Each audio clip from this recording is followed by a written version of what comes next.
নিজ শাসনামলে দেশে একনায়কতন্ত্র সরকার প্রতিষ্ঠা করেছিলেন স্বৈরশাসক শেখ হাসিনা। বিরোধী মত দমন করতে নিজে সরাসরি নির্দেশ দিতেন গুম ও হত্যার। ঠিক এমনটাই দাবি এবার আন্তর্জাতিক মানবাধিকার সংস্থা হিউম্যান রাইটস ওয়াচের। তাই এইবার সরকারকে গণতন্ত্র পুনরুদ্ধারের মূল কাঠামোগত সংস্কারের উপর জোর দিতে বলেছেন HRW সংস্থা। গণগ্রেফতার ও প্রতিশোধমূলক সহিংসতা বন্ধের আহ্বান জানিয়ে আটক প্রক্রিয়া আইন মেনে চলা এবং সমালোচকদের দমনে ব্যবহৃত আইন বাতিলের দাবি জানিয়েছে সংস্থাটি। জুলাই গণ অভ্যুত্থান এবং বাংলাদেশের মানবাধিকার পরিস্থিতি নিয়ে প্রকাশিত এক প্রতিবেদনে এসব সুপারিশ করে HRW।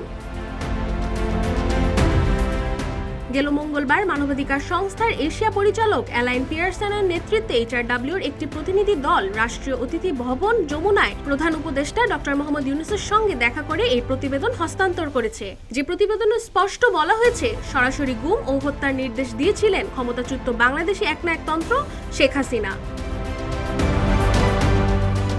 হিউম্যান রাইটস ওয়াচের এশিয়া পরিচালক অ্যালাইন পিয়ারসন বলে, গুমে জড়িত কর্মকর্তারা জানিয়েছে শেখ হাসিনা এবং তার কর্মকর্তারা নিখোঁজ হওয়ার বিষয়ে জানতেন।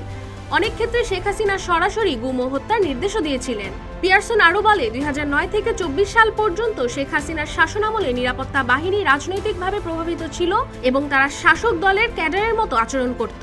এজন্য এখন প্রয়োজন প্রাতিষ্ঠানিক সংস্কার। তাই দৃঢ় করতে হবে সংস্কারগুলোকে এবং নিরাপত্তা বাহিনীকে যথাযথ নজরদারির আওতায় আনতে হবে।